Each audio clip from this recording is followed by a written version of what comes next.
15 सालों से peoples party की मुतलकुल अनान इस सूबे पर हुक्मरानी है, और हुक्मरानी भी ऐसी कि जिसमें वजारत दाखिला का कलमदान खुद इस सूबे के चीफ एग्जीक्यूटिव के पास होता है।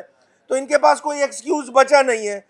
जब एक्सक्यूज़ नहीं बचा है तो इसका मतलब बड़ा क्लियर है कि आप परफॉर्म करने में बुरी तरह नाकाम हुए हैं। हैदराबाद शहर में, मीरपुर खास में, यहाँ पर जो लॉ एंड ऑर्डर की सिचुएशन है, यहाँ दिन दहाड़े लोगों को मार दिया जाता है।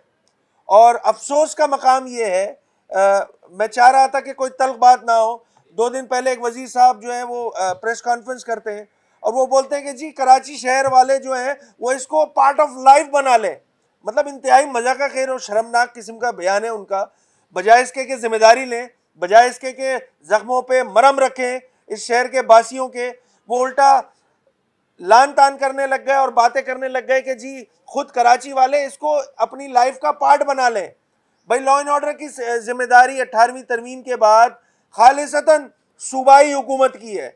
सूबाई हुकूमत उस जिम्मेदारी को पूरी करने में बुरी तरह नाकाम हो चुकी है। अगर सिर्फ इस रमज़ान माह सयाम की बात कर लें तो 20 से ज़्यादा हम बातें हो चुकी हैं इस शहर में, और यहाँ बैठ के वजीर साहब इस तरह की बयानबाजी कर रहे हैं जो किसी तौर कबूल नहीं होनी चाहिए। शहर कराची जो कि माशी हब है इस पाकिस्तान का, जो इस पाकिस्तान को लगभग 60% रेवेन्यू कमा के देता है। अगर मैं सूबे की बात करूं तो 95% से ज़्यादा रेवेन्यू कमा के देता है। उस माशी हब की अमन व अमान की सूरत हाल इंतहाई जो है वो ख़राब है, बदतर हो गई है। और पिछले साल की अगर मैं बात करूं तो क्राइम रेट जिस अंदाज से यहाँ पर लॉ एंड ऑर्डर के लिए जो बजट मख्तस किया जाता है उसमें तो हर साल नज़र आता है कि जी उसमें इजाफा किया जा रहा है, मगर कारकर्दगी की बात करें तो यहाँ पर सूरत हाल इतनी ज़्यादा बिगड़ती हुई है कि यहाँ पर ऑन एवरेज जो है वो 40 से 50 जो जाने हैं, जो लोग हैं इस सिंध के बासी हैं, इस शहर के रहने वाले हैं, वो लुक़मा अजल बन जाते हैं, शहीद हो जाते हैं रोडों पे, सड़कों पे।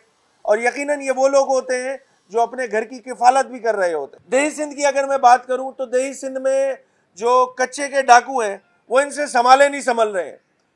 मसला ये आता है जब मरकज़ की अगर मैं बात कर लूँ तो हुकूमतें चेंज होती हैं तो एक रवैया है पाकिस्तान की बड़ी सियासी जमातों का कि वो सारा मलबा उठा के पिछली हुकूमतों पर डाल देते हैं।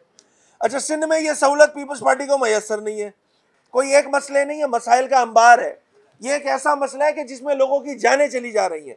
तो जिस अंदाज से मीडिया इन तमाम मसाइल को, इन तमाम इश्यूज़ को कवर कर रहे हैं उसमें खराज तहसीन के मुस्तहिक हैं आप लोग कि जिस अंदाज से इन तमाम मसलों को लेकर आप टेकअप करते हैं।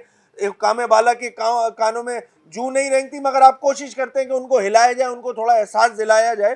तो इसमें आप तमाम लोग भी बड़े खराज तहसीन के मुस्तहिक हैं कि सोशल मीडिया, मेन मीडिया हमारा जो है वो इन तमाम इश्यूज़ को लेकर टेकअप कर रहा है। एमक्यूएम पाकिस्तान इन दोनों मसाइल पर, अमन अमान की सूरत हाल पर इंशाल्लाह भरपूर आवाज़ उठाएगी। इंशाल्लाह कल सेनेट का इलेक्शन होने जा रहा है और एमक्यूएम के जो सेनेटर हैं आमिर वलीउद्दीन चिश्ती इंशाल्लाह कल सेनेटर इंशाल्लाह बन जाएंगे। और रही बात आज़ाद उम्मीदवार की, तो उनमें और इस सूबे में बहुत सारी चीज़ें कदरे मुश्तरक हैं। हम इस उम्मीद के साथ कि वो ख़ासकर मुत्तहिदा कौम पाकिस्तान और इस सूबे के लिए और इस कराची के लिए बेहतर साबित हो सकते हैं, कुछ बेहतरी ला सकते हैं। इस उम्मीद पे उनको जो है वो वोट किया जा रहा है।